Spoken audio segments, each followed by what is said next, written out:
Thank you, Abhinav. Thank you, Ambassador Kapoor. So many eloquent and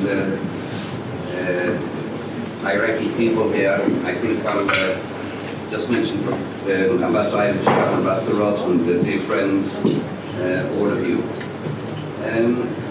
It's very difficult indeed to spend 5 minutes or 7 minutes talking about India and Israel relations without being either very superficial or talking extremely quickly. And so what I think I'll do is just pick on some various issues on the order of the day. I've been dealing with Indian-Israeli relations basically on a practical level, dealing with it for over a decade now, about 12 years, on both sides of the equation, both in India as ambassador and here as responsible for the relations with Inter Alia, India, of course, Asia and Pacific.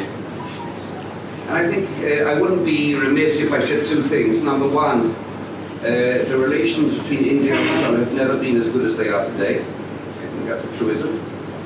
And number two is that it's very difficult to find two countries in the space of 25 years have undergone such a metamorphosis in a relationship as Israel and India have done since 1992. When relations were established. Incidentally, they were established in China 4 days earlier, so we were very happy that we could say that we established diplomatic relations with half the world in 4 days.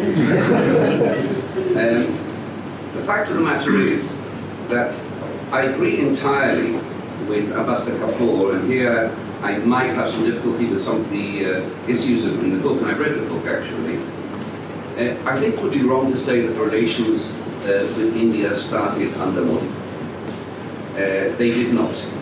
And as somebody who's been following this very, very closely indeed, I would say that if you look at the graph of relations that has happened since 1992 and 1992 today, it has been a steady upward growth of relationship on all fields of human endeavor, not just defense, which of course everybody puts their emphasis on, very, very much so not defense only. But clearly under the Modi administration, something very special happened, and that's what I would consider, or what I would classify as perhaps a normalization of relations, and that it's normal now. There was always a sort of, I wouldn't call it prickly, but I would call it okay, let's handle this in a sort of a different type of way. We have an internal, and understandably so, it's not a complaint. We have internal consequences, we have external need energy, etc., etc. There were always things that were keeping the relationship sort of very, very mobile, very, very moving, on the one hand, but not exactly 100% normal. And this has really been the relationship, I think, where the relationship has changed in the last 2 to 3 years. The visit of President of India Mukherjee to Israel in November of last year, I would have been unthinkable 5 years ago. And I think we have to be honest with that. It would have been unthinkable not 10 years ago, not 15 years ago, 5 years ago. And therefore, this has really been a major impetus and a major part of the change in the relations, but it would be completely wrong to say that they started there. They did not. And they've been very steadily growing over the past, really over the past 2.5 decades. And as I say, most of the watchers of India try to put the emphasis on the defense relationship and the security relationship, because that's what draws it's attractive, it's sexy or whatever. But in actual fact, there's something which is no less, in many respects, more important than defense relationship or security relationship, and that's called food security. As Ambassador Kapoor said, India has any Indian government has the need to feed 1.3 billion people every day. 1.3 billion people need feeding every day. It's not less important than making sure that your borders are secure, is to make sure that your people have food on the table and water to drink.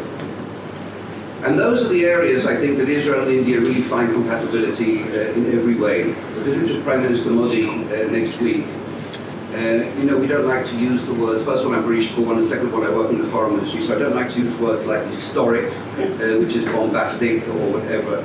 But in this particular case, I think we can make an exception. There's no doubt about it that this is historic in every way, and I think we have to be honest and open about it.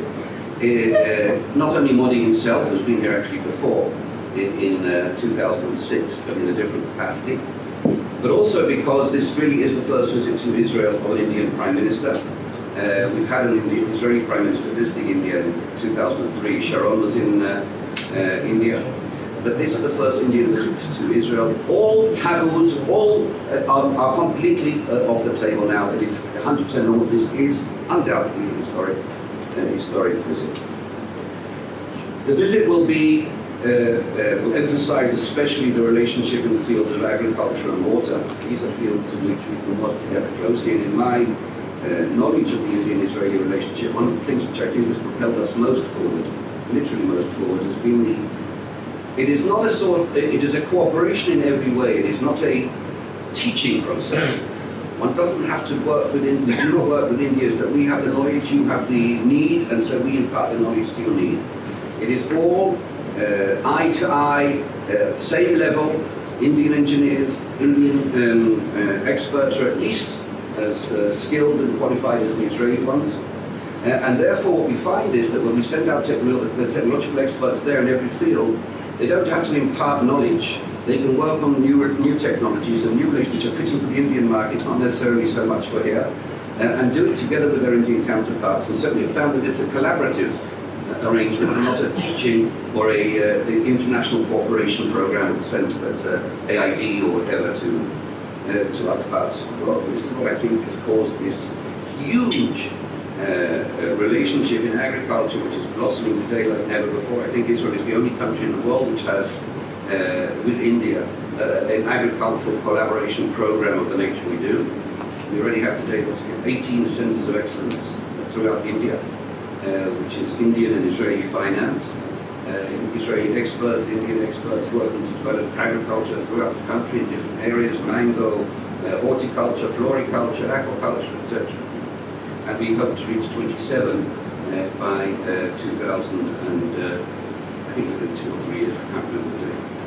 As far as the book is concerned, just a few words. As I said, I have read it. I liked it very much indeed. I agree with many of the remarks that are in it, especially the ones that I made. I have to say that. I actually sometimes have a point of view and I agree with it, despite the fact that I'm a government official. But many of the remarks I did agree with, many of the issues I did agree with. Others I learned a lot from. Others, as the ambassadors, I'm not sure that I, would put my signature on each one of them, but that's fine. That's what books are about.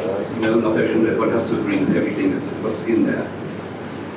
And the Jewish aspect, certainly the one part which I, as a government official, I sort of raised my eyebrows on page 14, and I quote, Israel's inadequately coordinated bureaucracy. Well, you don't expect me to answer this. I'm sure, I can't even give you that. Whatever the case may be, I'm quoting somebody's words, which says somebody, if I had it would be a computer, it would be easy to rub it out. Whatever the case may be, really. The issue of the government statement or the government decision, which isn't something which came out of nowhere, we've been working on it for about 4 to 5 years actually, is not something we've taken lightly. The government decision was based on interministerial work going back over the years, which covers every single aspect of Israeli-Indian relations and puts money into it, which is more important than anything else. But actually going to finance. It'll finance things as we heard, space, cyber, agriculture, culture, especially economic issues. But I find that one of the most important parts of it is will be the bringing over what I see the head of the Jewish agency is here, so I can accuse it. Actually, I don't think the Jewish agency will be careful here. I was going to say Taglit. I'm not sure Taglit is yours. Oh, well, be careful about that one. Whatever the case may be, they also have excellent programs. To bring over young, up-and-coming Indian leaders from different parts of the country, be they opinion makers, be they economic, business, up-and-coming people from different parts, politicians, etc., to bring to get to know the country, because at the end of the day, India is a federal state. It's a state in which much of the power is vested not in Delhi, but around, and therefore you cannot do everything, and must not do everything just in Delhi. We will have ministerial committees, Israel agencies, and this sort of, what was the word again, inadequate coordination will hopefully disappear, if it ever existed, which I would. one part of the book which I think is fascinating, and that for me was fascinating, is as Ambassador Kapoor said, the Jewish aspect. Now, many books have been written on Israeli-Indian relations. I must have about 10 or something like that. This is a very good one, certainly one of the better, not the best. But the Jewish aspect of it, I have never really looked at in any depth. There have been books written about the Jews of Mumbai, there have been books written about the Jews of Calcutta, I have some of them. There's quite a well-known expert in Israel, actually, on the Jews of India, who she writes quite widely on the Jewish aspect, but I don't think that we've really studied enough. Two things. Number one, the influence of the Jews of India on Indian society, and there were some very, very well-known Jews in India. The Sassoon family, of course, is the most famous one in Mumbai, everybody knows of them. But Ezekiel the poet, in the cultural world, etc. And as Ambassador Kapoor said, I don't think we've really ever examined closely the contribution of the Indian Jewish community in Israel to Israeli society. I haven't really seen any real studies on that of that nature here, and that's something that needs to be done. And here I think it's a very, very good start on that. Nobody really knows how many Indian Jews there are in Israel. It's been said something between the region of 80,000 to 100,000 is the figures usually used. I think that number is very, very spurious for the simple reason that if somebody of Indian origin marries somebody of, say, Iraqi origin, are their children Indian or Iraqi, for example? I mean, my daughter is married to somebody of Indian Jewish family. It had nothing to do with my being there, just happened. And but I don't know if he considers himself Indian or his mother is Romanian, so I don't know what he considers himself. So what is an Indian Jew today, I don't know. But this is the sort of thing that can and should be studied. And what has been their influence, especially in an institute like this, which looks at international issues and the Jewish aspect of it. This is something which has been a little bit lacking in Israeli academia. And I would join in what the ambassador said and use this book as a starting point. And from there, catapult onwards and look at this is a very, very interesting aspect of our relationship. It's something which hasn't been looked at enough. So, I will be, and I say this in front of the ambassador, and might be angry, I'll probably be one of the happiest people in Israel when I see the plane taking off next Wednesday. Not landing, taking off, yes, let's not beat around the bush there. I mean, it'd be nice when we land, it'd be historic and everything like that, but when I look at the tailwind, I'll be doing a little dance at the airport. But having said that, it is historic, it is important, it will catapult our relations forward, it is a milestone, and it's not just a symbolic milestone, it will have real, concrete effect on where we are, where we're going, and where we should be going. Thank you very much indeed.